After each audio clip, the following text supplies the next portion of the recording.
Hey everybody, I'm Rob from Second Quest Productions, and welcome to the first official episode of Rob Repairs. Today I'm going to show you how to disassemble, clean, and reassemble a Game Boy Color. Alright, so before we take the Game Boy Color apart, it's important to cover what we're going to need to take the Game Boy Color apart. Starting over here, we have a tri-wing screwdriver. This is a specific bit that Nintendo used to disassemble some of their systems and cartridges. It can be found at your local S-Mart in like an electronics repair kit. Otherwise, you can order one online as well. Right over here is a standard Phillips screwdriver. Next we have a piece of old cloth or t-shirt, and then I'm using a old insurance card. Obviously it does not have to be an insurance card, but just something not as thick as a credit card, yet thin enough that it still has some stability to it. I have some cotton swabs, some rubbing alcohol, and then a magnetic dish for my screws. Alright, so we're going to get this stuff out of the way, set up here, and then we're going to start taking the Game Boy apart. Alright, the first thing we are going to do is flip it over and remove the battery compartment. And that's going to reveal 2 of the 6 tri-wing screws we need to remove. I'm going to tip this up so you can see where they are. They're right here and then 3 and 4, 5 and 6. So I'm going to go ahead and unscrew these. With the bits, both the tri-wing and the Phillips, it's important that you're using the right size. A lot of times when you buy like a cell phone or electronics repair kit, they're going to have different sized bits in there. Make sure you get the one that fits the screws the best. If it's too small, it could strip out the screws and then you'll never end up getting the Game Boy apart. The other thing too is if your bit has some magnetism to it, it may grab the screws as they loosen up. This one, however, does not look like it does. So once we get this apart, I'll show you how to get the screws out of the holes here.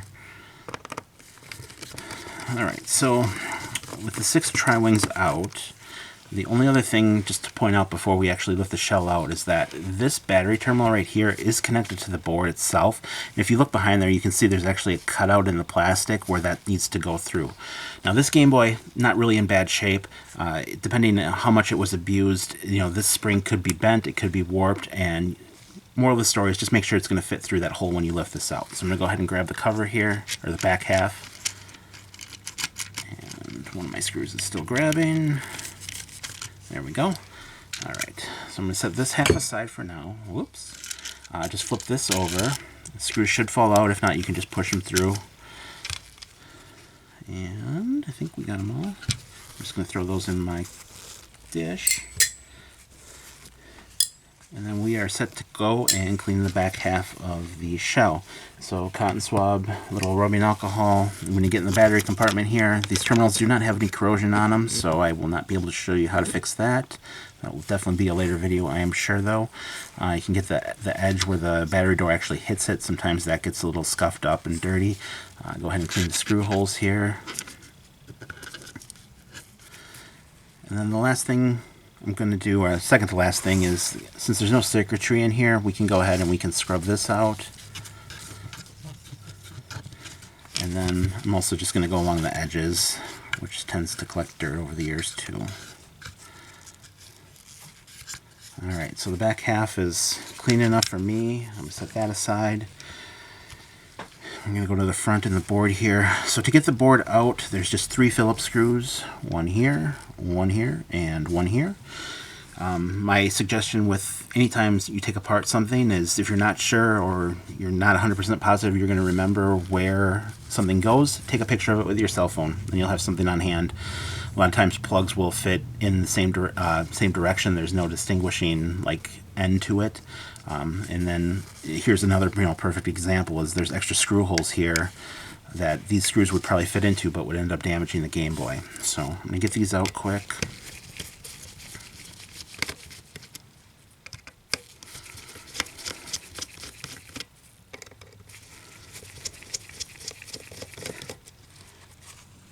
Set those aside so I don't lose them.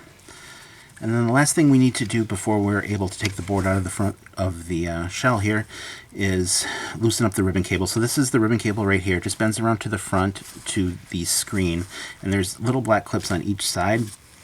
I'm just going to take my fingernails and pull them towards me or towards the top of the system. You heard them click. That means that the cable is loose now. So I'm just going to go ahead and grab the cartridge slot here, lift up, and then kind of push it that way as I'm lifting, and the ribbon cable should pop right out. All right. So board is out. We're going to come back to that. We're going to work on getting the front half of the shell all cleaned up and ready to go. So I'm going to flip this over to take out, grab the membranes out here first, but to get the buttons out, I'm going to flip it over. And when I do, the power switch and the IR window are going to fall out. Here's the power switch, here's the IR window. Nothing to worry about. They're just held together by pressure from the shell, so we just have to make sure we put them back in before we finish reassembling the Game Boy. I'm going to go ahead and flip this over, and everything fell out as anticipated. The window was way over there, but I got it. Grab another Q-tip, more rubbing alcohol. The Q-tips don't have to be dripping, just damp, moist. And go ahead and clean, the control area, the D-pad area, the A and B sockets, I guess you could call them. Just kind of go through it. And then I do want to clean behind the speaker grill here, because that tends to collect a lot of dust and dirt over the years. And then same thing that I did to the back of the shell, just kind of go along the edges.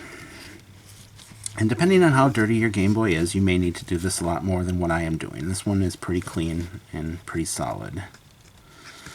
Alright, so I'm going to set the front half of the shell aside. Let's get the buttons out of the way. I'm going to start with the rubber membranes here. So we have the start and the select button, and then the A and B membrane and the D-pad membrane. I'm just going to go over these with the cotton swab, both the front and the back, making sure I get the contacts on the back here. When these are pressed down, this is what hits the board and registers the movement. If these are dirty or they're worn out, you could get a button that feels a little bit unresponsive, or something that you have to press really hard to get to register. The other thing I'm going to do too while I'm working on these is just kind of check the integrity of them. You don't see it too much with Game Boy Colors, but with NES controllers and SNES controllers, if you take these and you kind of bend them, you'll actually see separation where the little black sensor or the little black pad is from the rubber here. It just means it's been worn out from being pressed thousands of times. You can get replacements online. Otherwise, if you have junk systems, you could use those too. So also, the good thing about using rubbing alcohol to clean stuff versus like a all-purpose cleaner would be that rubbing alcohol dries relatively quick. So by the time I'm done cleaning everything else, these pads are going to be dry and ready to go. So I'm going to set those aside. Got the IR window, can give that a quick once over. Power switch, give that a quick once over. And then the A, B, and D-pad. Just going to go along the edges and try to get as much stuff off of them as I can. If you have a toothbrush, this works good too. You can scrub them, especially the D-pad. Toothbrush works really good for getting like in the crevices. So, I'm just going to grab a different cotton swab. That one's getting kind of nasty.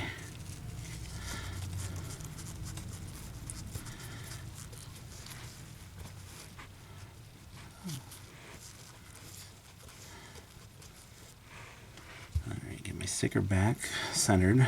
Oh, it's stuck to me. Alright. Then, with the buttons cleaned and drying, then we move on to the motherboard. The first thing I'm going to do is clean the cartridge slot, and to do that, I'm going to use that piece of insurance card and the t-shirt. So, here's the insurance card, and I'm going to take the t-shirt and just bend it over it. And then I'm going to take my fingers and just kind of stretch the t-shirt back on the card to create a nice edge. I'm going to take that edge and put a little rubbing alcohol on it. It does not have to be dripping wet, just damp is more than fine. And then I'm going to stick it in the cartridge slot. I'm just going to turn it so it's a little bit easier for me. And then once it's in, it's an up and down motion. You never want to go left to right, because that could bend the pins, or it could cause the cloth to get snagged on the pins, and then when you pull it out, bend the pins right out with it. So do one little section at a time. This is the same method I use to clean Super Nintendos, Nintendo 64s, basically anything with a cartridge slot that you can get close enough to use this. And it works really, really well. So I'm pretty confident at this point that the cartridge slot's clean. The system wasn't that dirty to begin with. So I'm going to go ahead and flip the board over. And then another cotton swab here. And then I'm just going to clean the contact points, so the D-pad ones, B and A, and then start and select. And then the very last thing I'm going to do is just kind of clean the front of the speaker. It's got like a little plastic cover on it. Because the dirt falls through the speaker grill, it collects there a lot of times, so just to make it look a little nicer. So the system's cleaned. All we have to do now is put it back together. So we're going to go back to the front of the shell. Face you guys. Starting with the D-pad, it does have a little notch in it. See that there? And the notch is right up there, so that goes in a certain way. The A and the B buttons have also little legs to them, so they only fit in a certain way, because the cutouts correspond with the legs on the buttons. And I can put the start and select membrane. It doesn't matter which way it goes in. The A and B membrane, the one hole is bigger than the other, so make sure that's lined up accordingly. And then the D-pad membrane, I believe, can go on either way. It looks to be universal, and then it just goes down on top of two thin little posts. The other thing I'm going to do quick is put the IR window back on. There. And then we're ready to slide the board back in. When we do this, just word of caution, make sure you're not pinching the ribbon cable down like that, because we need to, oops, I got it thrown away, down like that, because we need to hook it back in. So kind of go back down at the reverse angle that we took it out. And then the other thing too is just to make sure that the speaker goes in place. It is a little bit finicky, and it's got to fit in there just a certain way. Once you have those two things lined up, everything should go together pretty smooth, which it has. So before we put the power switch back in and before we connect the ribbon cable, I'm just going to grab those 3 Phillips screws and screw the board down just so nothing falls out and we take a step back. While the screws are out, you can see too, they are labeled with circles. It is important too to use the same screws in the same spots. The tri-wing screws are actually a little bit longer than these Phillips screws, so they would probably fit in the holes, but they could damage the case or circuitry on the board because they're too long or too thick. These 3 back in.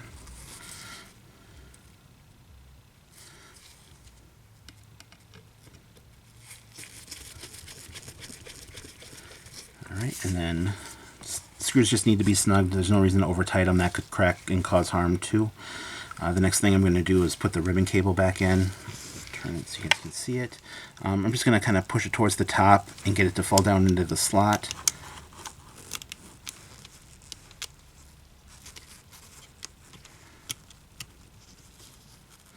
With ribbon cables, always important to be extra careful with them because they are pretty fragile.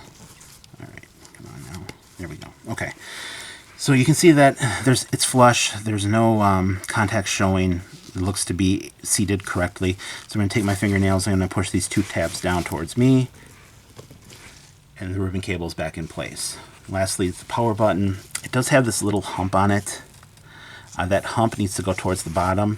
And then the power switch itself needs to fit in between those 2 pieces of plastic.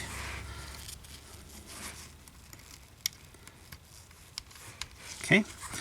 So now we're ready for the back half of the shell. Same thing as before, just make sure that this post clears the gap in the shell. And again, it went together very nice. I didn't have to force anything. It was very, very smooth. So I'm going to grab my 6 tri-wings and start putting those back in.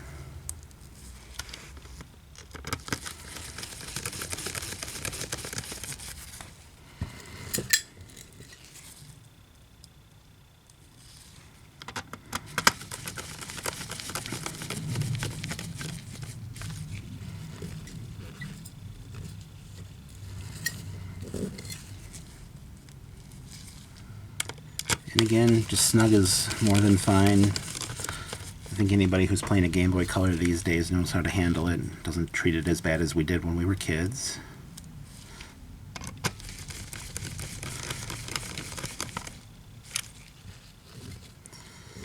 And last is the 2 by the battery compartment.